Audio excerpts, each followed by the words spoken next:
Isadora Duncan, who lived from 1877 to 1927, was one of the great innovators in the history of dance. Duncan's dance technique and choreography, the extraordinary events which marked her life, and her philosophy and writings on dance and life continue to fascinate dancers and historians. Isadora's work was not filmed or notated during her lifetime, and primarily what we know today of Duncan's dance technique and choreography has been handed down directly. Of the 20 students who attended Isadora's first school in Grunwald, Germany, 6 girls continued to study dance and later performed with Isadora as the Isadora Duncan dancers. Of these 6 students, who were known as the Isadorables, Irma Duncan had the longest and closest relationship with Isadora. Irma performed and taught the Duncan technique in Europe, Russia, and in the United States. Irma wrote 2 books, The Technique of Isadora Duncan, a small manual which describes the fundamentals of Duncan training and was published in 1937, and Duncan Dancer, her autobiography, published in 1965. Gemze de Lappe, a third-generation Duncan dancer, trained in the early 1930s with Irma Duncan in New York City. In addition, Gemze studied classical ballet with Mikhail Fokine, whose ballet reforms are thought to have been influenced by Duncan's revolutionary ideas on dance. Gemze performed in ballet theater, the precursor of American ballet theater, but she is probably best known for her musical theater performances, especially in the work of choreographer Agnes de Mille.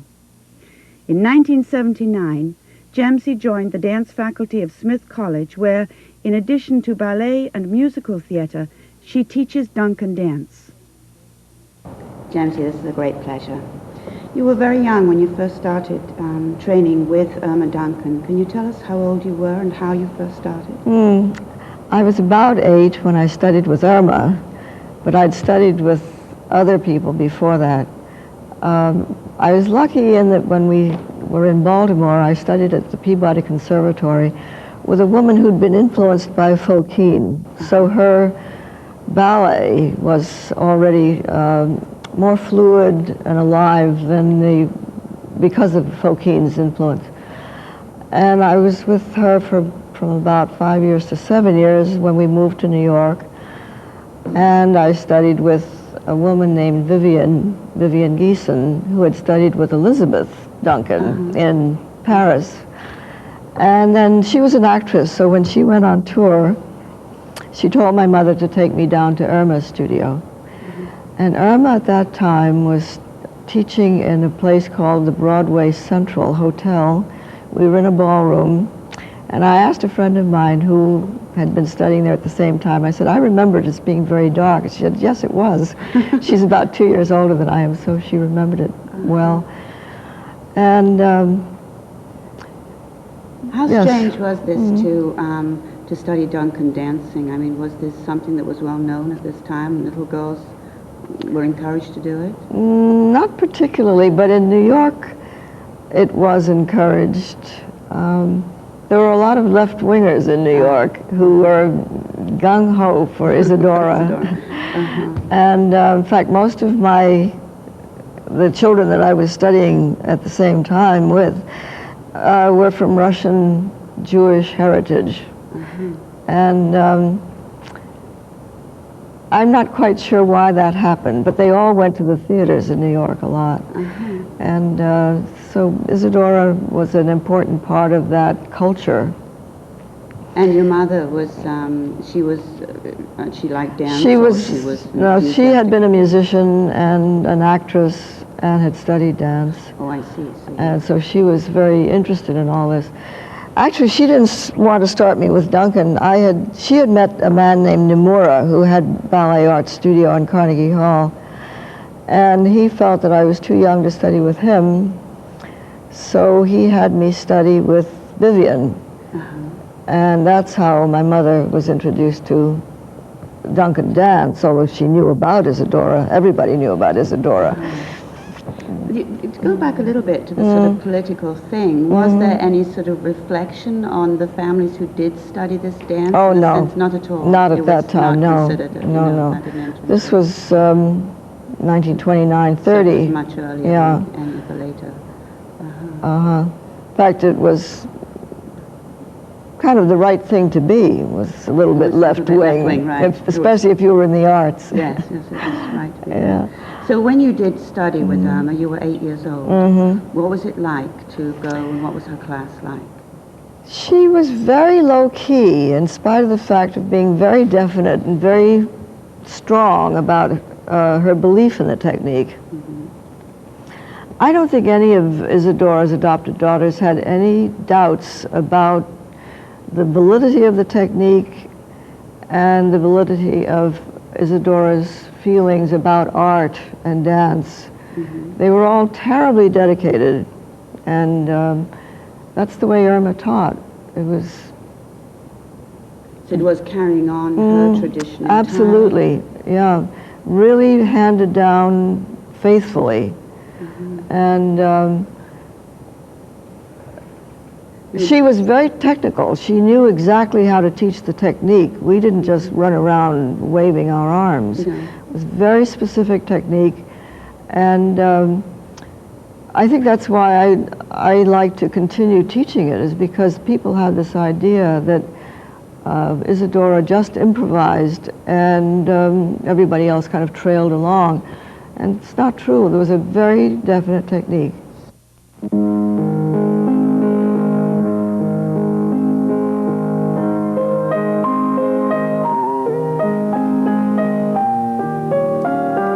Would you always start the class with this exercise?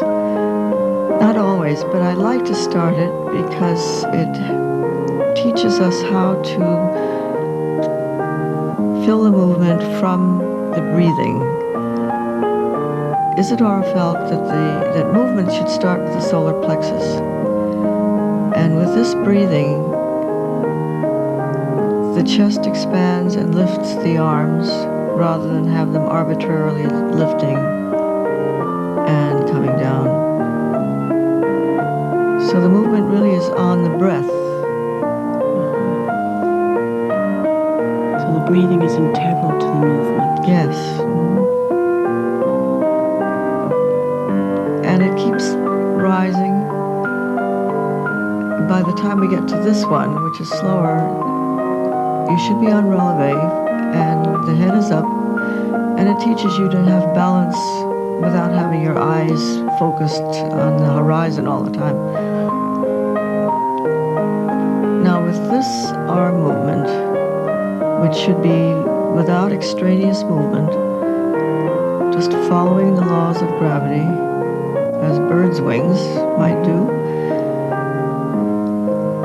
You rise, and we were taught to see not the ceiling, but sky, clouds, a big tree, so that in the mind's eye, you are creating an image beyond your studio or stage.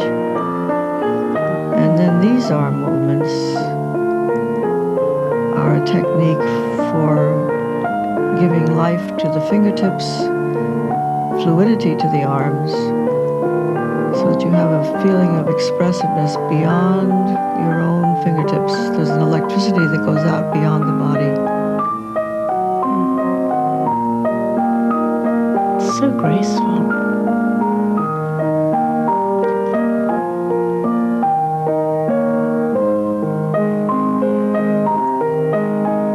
The head movements are just basic exercises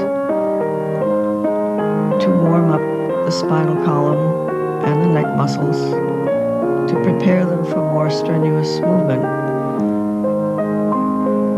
Then you take it into the rib cage area, trying to isolate the hips so that the hips remain stable. And that's basically true in most techniques, that you want the hip area to remain stable.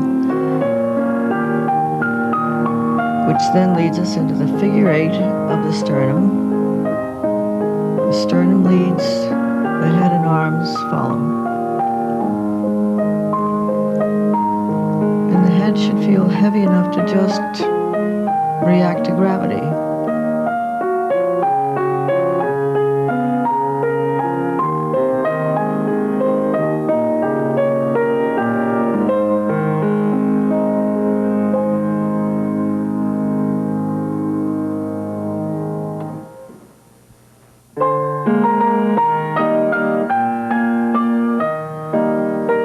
This is a true Isadora Duncan exercise, which she devised long ago, and they've always done it. Each generation has done it.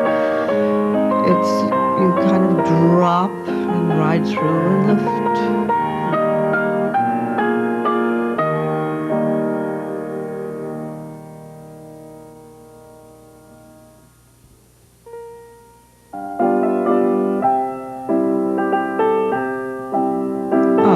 Now we're at the bar, and starts with pliés.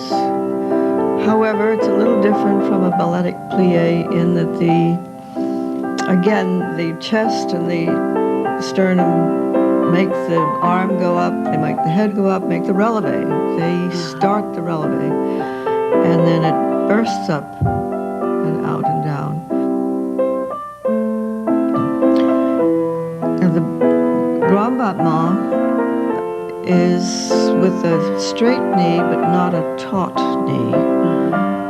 The foot is pointed, the toes should not be gripped, and there's a freedom of the hip that you don't really want in ballet.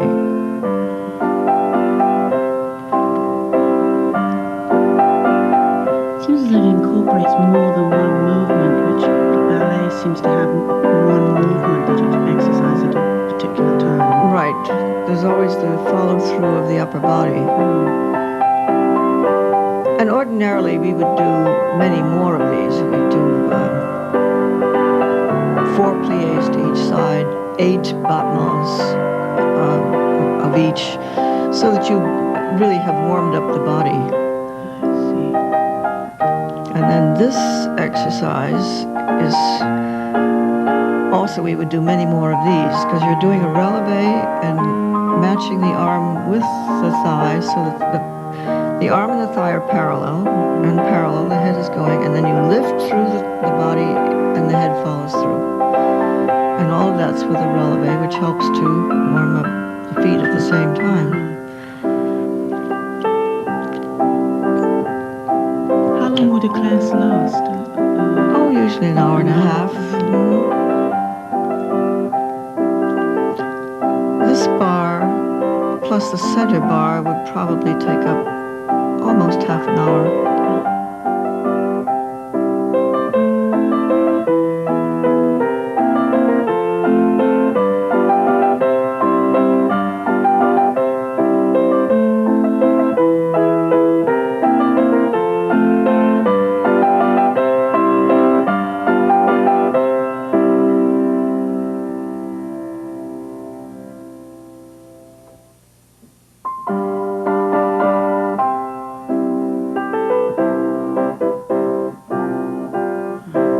This I call a pendulum because you can drop, lift, drop, lift, drop, lift.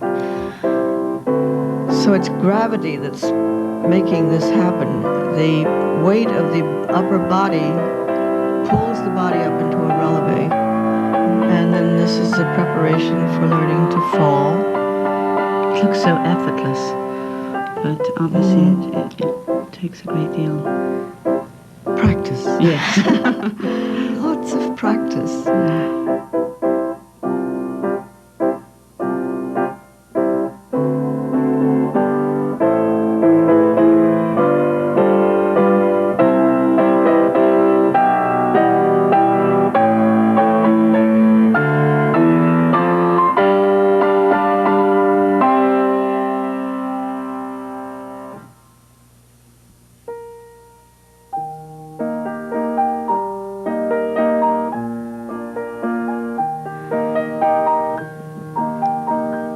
Now, Duncan spent a lot of time, when I was studying with Irma and with my other teacher, Vivian, we spend a great deal of time with the waltz, and it starts off even slower than this so that you get the position of the feet so they're very beautiful at all times and don't look clumsy ever.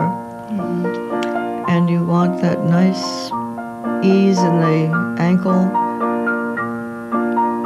an extension of the foot,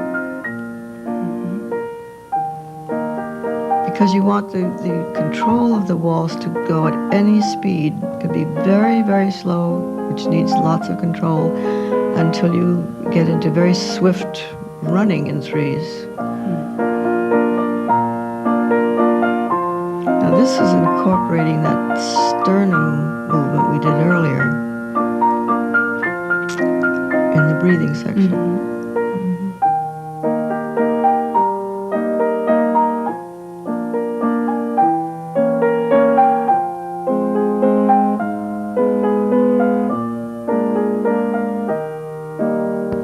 Now, aside from the technique and the turning of it and learning what to do with your feet as you're turning, we're also trying to relate to each other, some kind of greeting and a regretful departure. So there's a little bit of relationship going on at the same time and not just an exercise.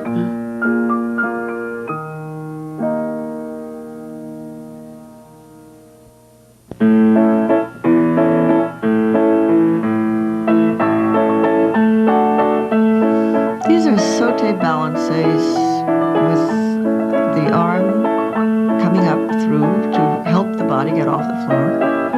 Because if you allow them to go up with the energy of the body, then it takes you off the floor. If you just arbitrarily put them up there, the arms will drag you down.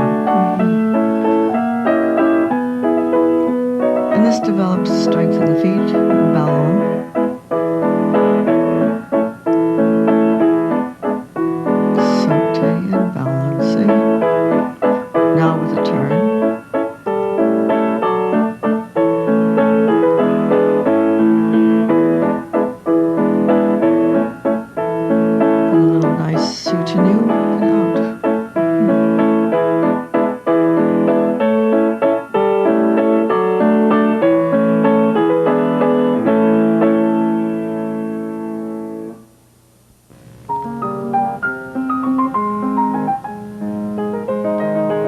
This is the double skip, and again it's designed to give you strength and ballon. The torso should be instigating the movement of those arms, and the hip is a result of the upper chest. Now we're into the polka, and the polka can be done at many tempos, sometimes very slow for height and strength, and sometimes just for swiftness. Could be done with partners, solos, circles, and this is kind of a nice happy romp, I think.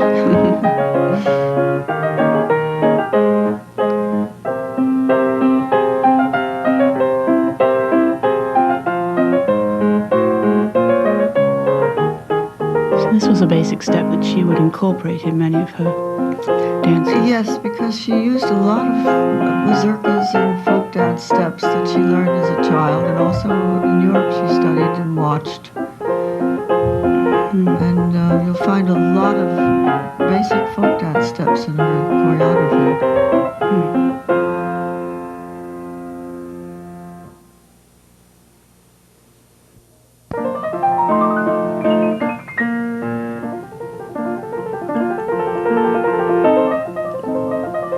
This is a Duncan run, and what you want is relaxed, swift feet with a rise in the torso. And also it's to train dancers to work with partners or in large groups and maintain their relationship.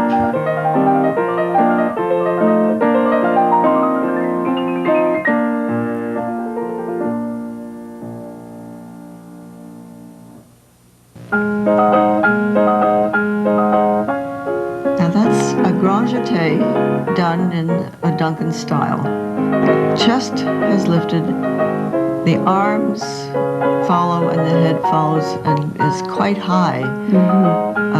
So that as you're landing, the head is still up, and you have to have a lot of control to land properly. When we were children, they used to put a scarf on the floor, and we'd jump over it, and then they'd keep raising the scarf so that you could leap higher.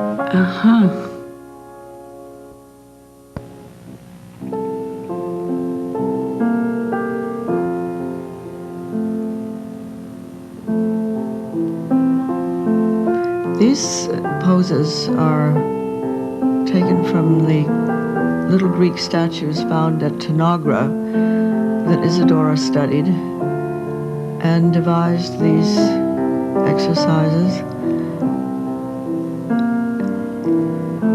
There are little statuettes fixing the shoulder and the sandal. Some of them were carrying vases, water jugs.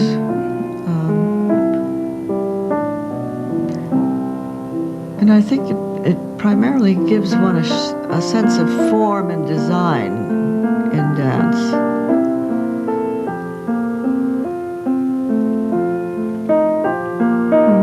It's almost as if we're seeing each one as it was round the vase. Yes.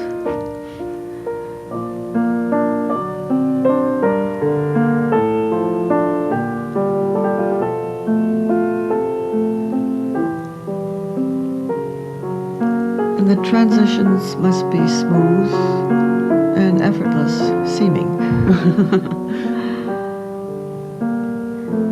They're very specific movements, aren't they? I mean, there's nothing haphazard about it. No, it's all carefully designed, and this, I'm sure Irma learned from Isadora.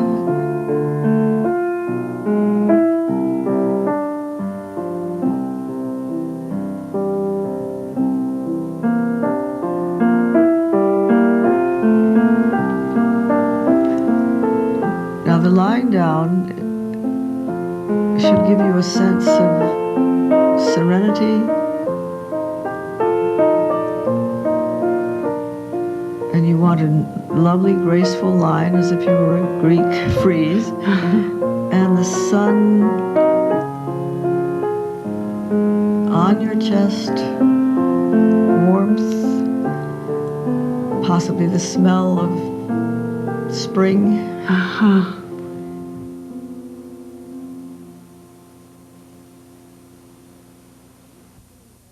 Eventually, my mother wanted me to take ballet again, so she took me to Fokine, and he had seen Irma's recital that I was in up at the Roerich Museum on Riverside Drive. How old would you have been? I was, well, about 8 then. And she did a regular series of recitals and used the children in her class. She had a professional company they were about 18 to 23 or 4. But she probably had about 6 children that she used. And Fokine had seen that, and he remembered me, and he gave me a scholarship. So I studied with Fokine for many, many years. But his form of ballet was very compatible with the Duncan idea. Because he had taken it up. No, because he was influenced by it when she was in Russia, way back. And so Les Sylphides, which is all this lift and flow, is very Duncan, The strange thing is that years later, after going into ballet theater, and Broadway shows, Hortense, who was one of her professional dancers, took me to a private lesson that she was having with Irma and said, can Gemze and I do our old duet for you? And Irma said, no, I don't want to see her dance. She's been doing all that commercial work, and I don't want to remember her that way. I want to remember her as a child. Is that right? And so Hortense finally talked her into it. And we did the dance for her, and Irma said, Well, she hasn't lost it. She's still a Duncan dancer. That must have been a moment for you. So it was a big triumph. Yes, must have been.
Was there a period when, after you've been studying with Irma and you went on into your own dance career, that Duncan dancing became out of fashion, but you went on incorporating it into your work? And how was it then viewed, or how were you viewed using it?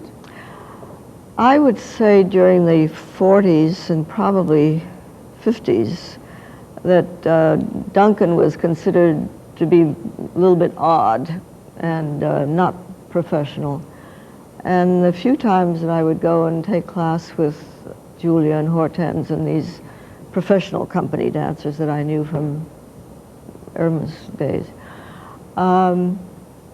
my colleagues would look at me going into the studio with these ladies in their tunics and really wonder what I was doing, you see. And I would kind of slink in and put my tunic on inside the studio. And it really wasn't until the centenary occurred that things began to change, because the writers began writing about Isadora, and then the Vanessa Redgrave film came out, and although I don't think all of the dancing in that film was as good as it could have been, it still gave an idea of what Isadora was about. So it was valid in that way? I think so. And then Dance Magazine, Dance News, all those publications began doing very serious research and writing articles about Duncan and the technique. And one day I went into the studio with Julia and Hortense, and some of my dancer friends said to me, "Oh, you're doing Duncan. What's it about? Tell me about it." They were all excited. You know, they were dying to know about it and learn about it. This is a complete reversal, complete. And it's been fine ever since. Well, an interesting thing happened after I got married and had children. I began to stage Broadway shows like Oklahoma, Carousel, King and I, things like that. And one year I assisted Jack Cole on Kismet. And even with DeMille's work, I found that the dancers were kind of tight and rigid, and they didn't have that acting flow that you need for Agnes DeMille's work. And I would take them and make them do Duncan runs, and these were mostly ballet dancers, but a lot of them were modern. just did they as a respond? warm-up. Well, they accepted it. It was fine. I didn't tell them it was Duncan. I just did it. And it was a way of getting them to move and to let go and get the head going instead of keeping this head rigid all the time. But, you know, when you are doing dramatic dance, you've got to use your hands, you've got to use your head. And so it helped a lot. And Jack one day said, "Oh, I think I better let Gemze take those dances away again. I can see she's wringing her hands." So I would take them in the corner after he'd tied them up in knots, and because he was such a perfectionist himself that I guess he made the dancers they nervous. needed you to be able to breathe just again. release them, Yeah. and then it was fine. I've always tried to not impose my own style or ballet or even Folkine on Duncan, and because I think that it is so beautiful and has such truth and honesty in the movement, and I think that's what Isadora was always striving for, was the complete honesty of movement. Just like actors want truth in acting, and simple, no extraneous movement that doesn't say something. She really wanted movement to say something and be very musical. Music was a very, very important part of Duncan dance.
Now, you had an opportunity to work with Anna at some point, did you not? Yes, when the grants started coming in with the National Endowment, Anna had hoped to get enough money to do some filming, and she got a small group together and started teaching us.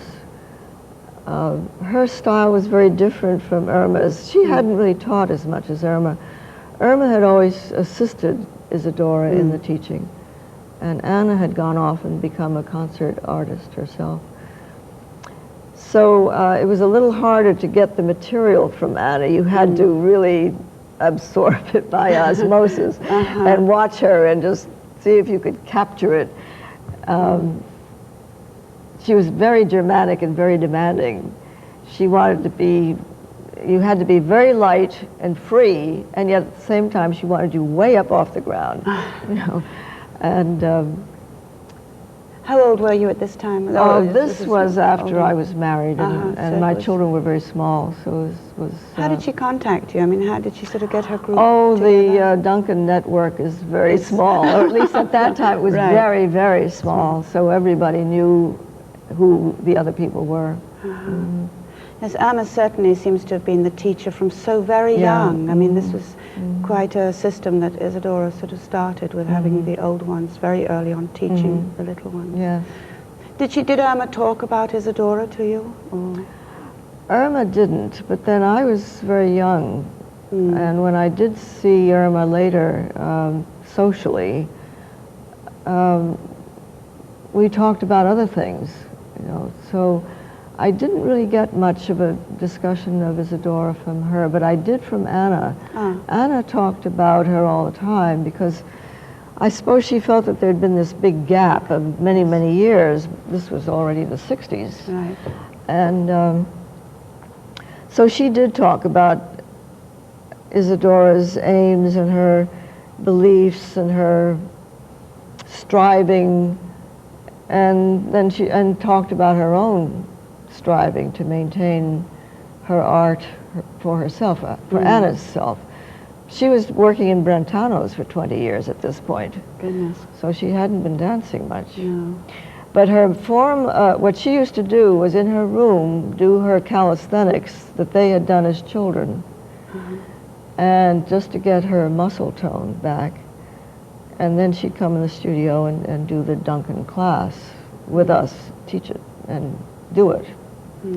Because she was trying to get back into condition herself to be in the film. Oh, I see. I see. So, Irma, if she did talk about Isadora, or her, well, did she ever talk about her childhood or anything? Did you ever, what did you feel from her towards Isadora, shall we say? Or from Anna towards Isadora? I think they all loved her and admired her. She was like a fairy godmother to all of them. And she was obviously very warm and very loving to them.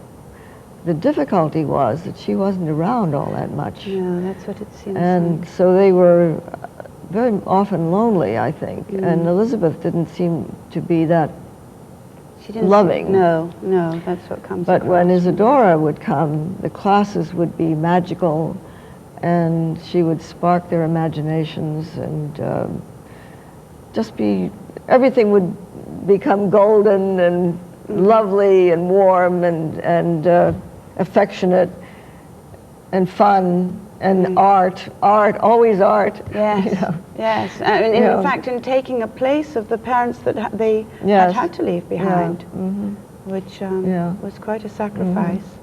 And yet, as Emma says, she wouldn't have changed it, it seems, you know. No. It would. No, it was hard, but they wouldn't have changed it. No. They all had quite exciting lives as a result of this. Yes. You know.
go back a little bit, Gemze, to Fokine. And for those of us who are not completely aware of everything about such a man, could you tell us how he came here and when he came here and why? He came to this country in 1919, I think, with the Diaghilev Company. And he had quite a success financially, staging Broadway shows and musicals. And America at that time was very interested in the extravaganzas and rather exotic Scheherazade type of things. So Fokine and some of his colleagues were very successful in working in the commercial theater. And by the time I knew him, he had bought a mansion on Riverside Drive and 73rd Street, and that's where he taught class. That's where we went to class. And there was a beautiful big ballroom in this mansion, and he would come downstairs. It was really quite wonderful. We'd do bar upstairs. There was a studio upstairs, and he would come in, and he would bow to us, and then we would kind of half curtsy and bow to him, and then class would begin. Then at the end of bar, we would go down to the next floor where the ballroom was, which was much bigger, and there were no bars in that room. And he would give all the big jumpy things and waltzes and the batterie and all the things that you need to do in a ballet class. And at the end of class, he would bow to us, and we would bow back. None of this applauding that goes on today, none of that. It was really quite lovely. He was a very gracious man, and I don't think I ever heard him raise his voice or get angry. I'm sure he must have, but from what you read, but I never saw it. And then he started doing ballets. He had a professional company, kind of a nucleus that he kept all these years from those early days, and before I met him. So when I was 9, he put me in Prince Igor as one of the little boys, because they didn't have little boys. Right. Which they had in Russia, of course. And we danced at Louis-Own Stadium in the summertime, did Scheherazade and Prince Igor and Les Sylphides and all his own ballets. I didn't get to do Les Sylphides until I was about 15, and that year the Fokine Ballet accepted a job with the Schuberts to do summer stock at Randall's Island. And we did a Broadway show, a new one every week, White Horse Inn, Roberta, Anything Goes, Of the I Sing, Gay Divorce. I can't think of the other one. And in the intermission, we did one week Scheherazade, the next week Prince Igor, the next week Les Sylphides, and all of his ballets, a full half-hour ballet in the intermission. So we rehearsed all day long for the new show the following week, and then, of course, we knew the ballets because we'd been doing those. Have a little brush-up rehearsal for that. We didn't have to rehearse those so much. And at 15, I thought this was the most heavenly way to spend your summer that could possibly be, to be rehearsing and dancing with professionals, you know. Right. Agnes de Mille, was she influenced at all by Isadora Duncan? I don't really think so. I think that Isadora was not dancing at her best when Agnes saw her in Hollywood. But she came to have great respect for the work later. When I met Agnes in 1943, after she'd been to Europe and had done Rodeo for Ballet Russe. And I danced in several Broadway shows with her, and then she had a company that toured as a kind of a history of dance that Agnes called Conversations About the Dance. And in that she wanted to use some Duncan, and we did the Three Graces, one of Duncan's pieces. At first she was going to do her own version of what she felt was a Duncan dance, the way Freddie Ashton did with those 5 Brahms dances. But I really should call him Sir Frederick Ashton. I'm sorry about that.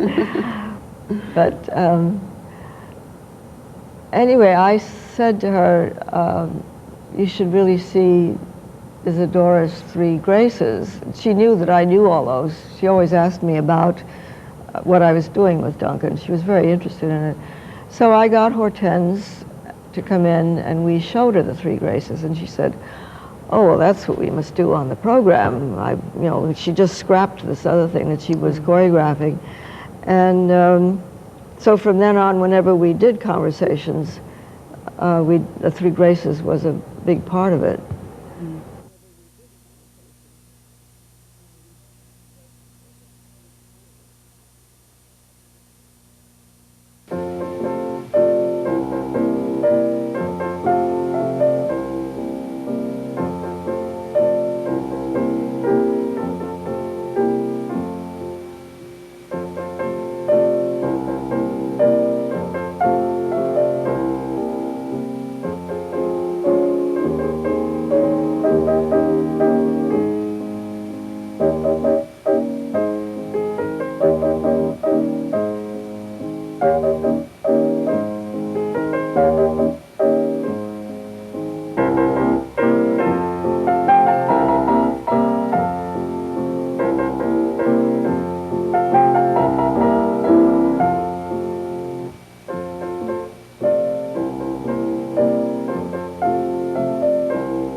So what was it like working with Agnes de Mille?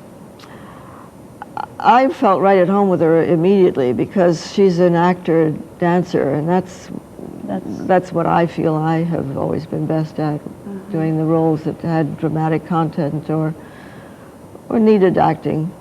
And was it very different working with her than Fokine, who perhaps spoke a little of the language that you'd learned from Irma? And well, it was so different because with Fokine, I never really worked with him after I was 15 years old. Whereas with Agnes, I've been a close colleague and friend for years and years and years now. So, and she's created roles on me. So that's a very different situation. That's a wonderful relationship. Oh, fabulous, yeah. I'd like to ask you, Gemze, how important was it that you studied with Irma in respect and reference to the rest of your career? If you had not studied with her, what would you have lost? I think the thing that I gained most from Irma was an understanding of the essence of the art of dance. That dance is bigger than all of us, and that it's a universal art form. It sounds a little highfalutin, but I think that you must keep that in mind all the time as an artist, that the integrity and the honesty and the truth of dance is what is so exciting and sends chills up the backs of the audience. They can admire fabulous technique and get excited by it, but to be moved, then the artist has to have these other deep qualities, and I was lucky enough to get that from Irma as a young child.